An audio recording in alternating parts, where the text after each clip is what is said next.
Hey, this is Man Moonraker here on UFO Buster Radio News. For Pete's sake, I'm freezing my balls off in Texas. What in the hell is going on? 21 degrees. I even started the car before I got into it, a good 10 minutes, and it was still running cold. Anyone who has a conspiracy that there is weather control going on, I don't believe you. I do not believe you. And if you're controlling the weather, you are fucking up major. 21 degrees. I didn't sign up for this shit. I'm not living in Chicago. I'm not living up north somewhere, close to Alaska. What the fuck? I just had to put that out there because I really am. I am freezing. Like, I can't do this. This is crazy. This is UFO Report News number 196. And we're talking about not only are you possibly smarter than a fifth grader, but are you smarter than anyone in the Milky Way? Is that... not the candy bar. No. I'm not talking about the candy bar. I'm talking about that celestial body that has all the galaxies in it, including our own solar system. Are you smarter than every and anything in the Milky Way? That's the big question right now. But before we jump into that, I gotta go through my spiel because that's what I do. Don't forget to follow the podcast on Facebook, the pages, Manny Moonraker, UFO Buster Radio, and the group UBR Truth Seekers, which will be part of a new video series in April. Don't miss out on that. You're going to love it, I'm sure. Twitter at UFO Buster Radio and on Instagram at Manny Moonraker. Come on over, check it out, follow, chat. As a matter of fact, most of the messages that I receive are usually through those avenues. Of course, I've got email, and the email is in the description as well. But usually people hit me up through social media because it's about being social. There's no trick there. And for those of you who are wondering, it looks like the podcast dealing with sports is just around the corner. And if you're into sports, no matter what country you're in, you gotta join me. We're gonna talk some shit. And eventually it'll evolve into having people come on who are professionals about stuff like that. And believe it or not, this podcast, UFO Buster Radio, is also gonna go back to interviewing people. Because I've reached the level of crazy where I figure I can't just spend crazy on myself. I want to share it with someone who wants to share stuff with you. We'll share some crazy with them because that's the way it goes. But for the moment, why don't we move over to the news?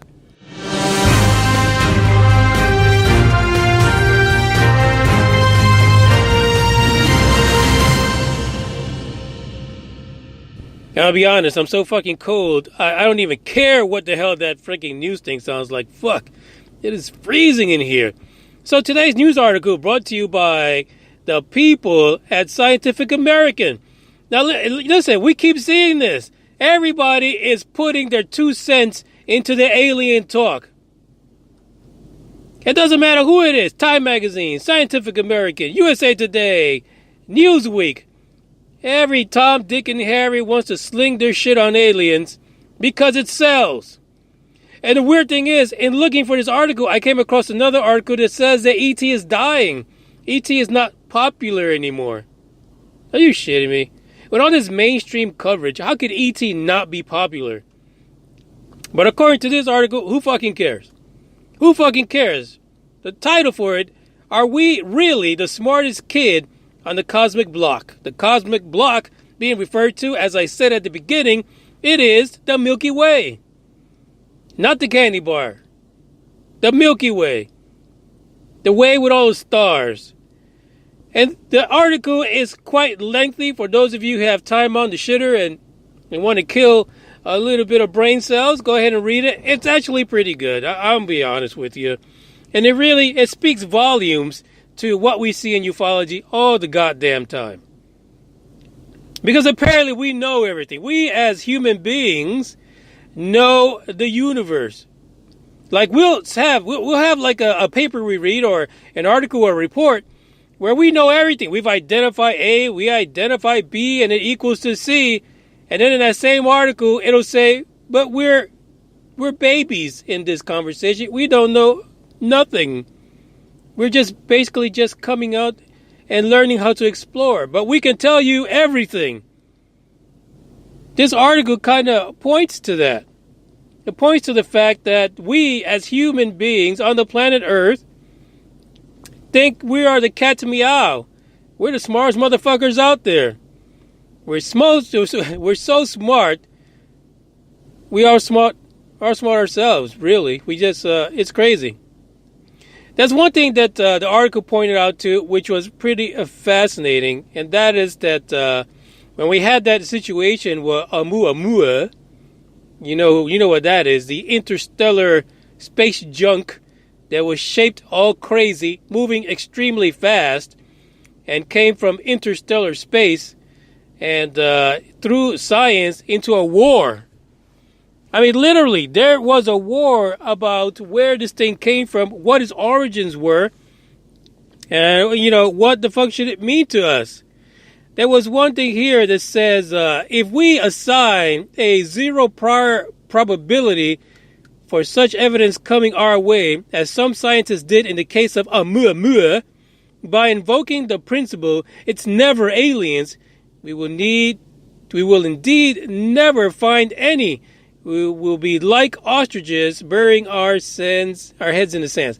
Basically, we had that going back and forth, that debate about this particular interstellar object, and how there's always a segment of people that always say it's never aliens. Of course, there's another segment of people that says it's always aliens, right? But this segment seems to always speak the loudest because it's filled with people in science and government and things like that who always want to say it's not aliens. And they have no problems making sure that that claim is absolutely and always in the public eyes and ears. One thing that this particular article brought up that was quite fascinating, it says that the human race as a whole suffers from Dunning-Kruger effect. Now, what is that effect, you ask? It basically is when those with mediocre abilities insist that they're unusually talented and extremely smart. The Dunning-Kruger effect. And it's hard to refute that in some of the claims that people make because, of course, you're getting these claims from scientists.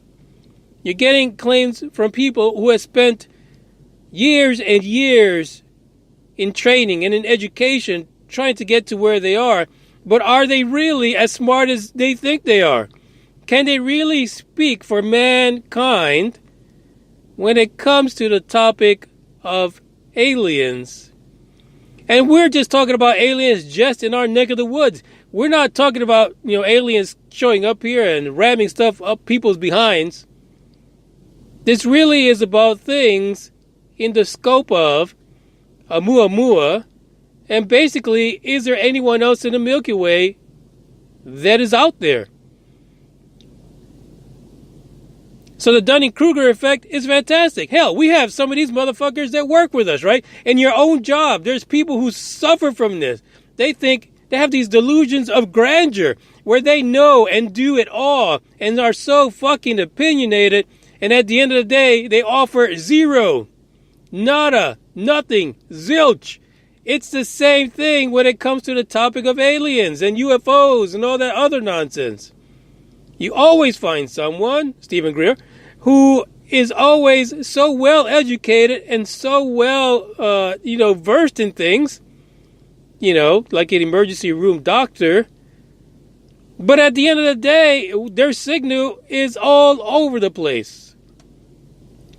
Like, I can understand if someone like Greer says, hey, there's ET out there, there's aliens, we're too big. The cosmic pond is way too big for us to be the only ones. But then on the other side, he goes, sits on the beach and claims that he can call down aliens through, consciousness. Get the fuck out of here.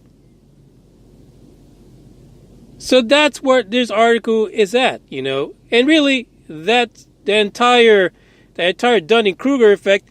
It happens on both sides of the fence, right? It's not just the people who do not want to believe in UFOs, but it's the fuckers who do.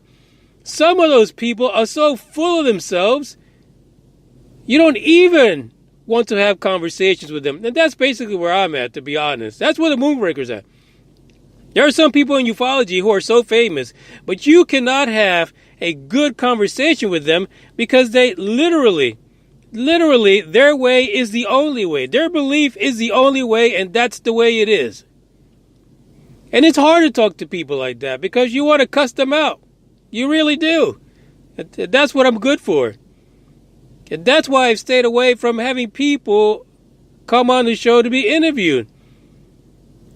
Because they're so one-sided. They have this crazy-ass tunnel vision. And I've decided we need to just fuck it all. Let's just fuck it all. We'll have them on. We'll challenge them. We'll curse at them a little bit and see if they stand their ground. That's the way it's going to go. But the article is linked in the description. Like I said, it's a long read, but it makes a ton of sense.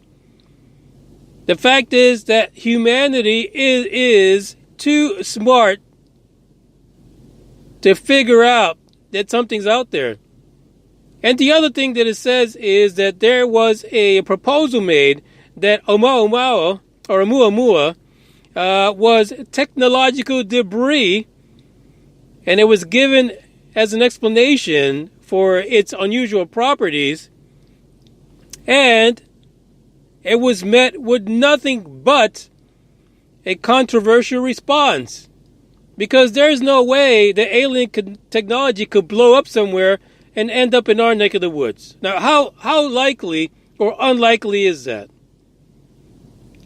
If you're tripping the light fantastic, going through wormholes and all kind of shit, and you just happen to crash into something, some form of debris, a meteor, or something, an asteroid or some shit like that, and your ship blows up into a bunch of pieces, and some of those pieces are going to hurtle off into deep space, why wouldn't it come by us?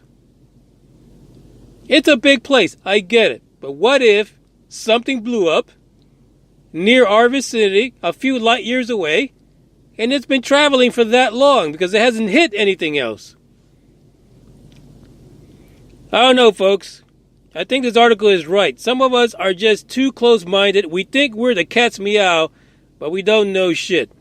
And the other thing that this article does a good point of pointing out is that the truth is that because we know everything, because we're so damn smart, we don't have the ability to look for new ways to discover the truth. We get stuck in the same old bullshit that we always do.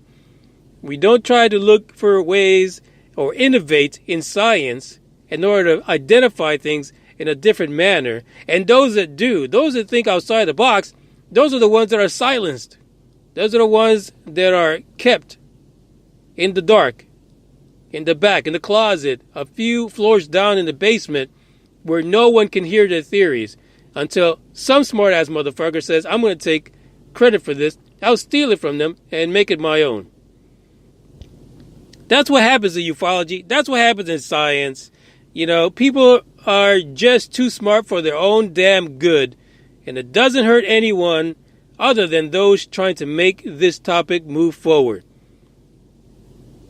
I thank you all for listening. This is episode 196. We covered this. I just love these stories because it really shows you that there is a side to this where we really think we are too smart to really get the best of everyone. And unfortunately, we're just getting the best of ourselves too. Fuck the aliens. We know it all. Ciao.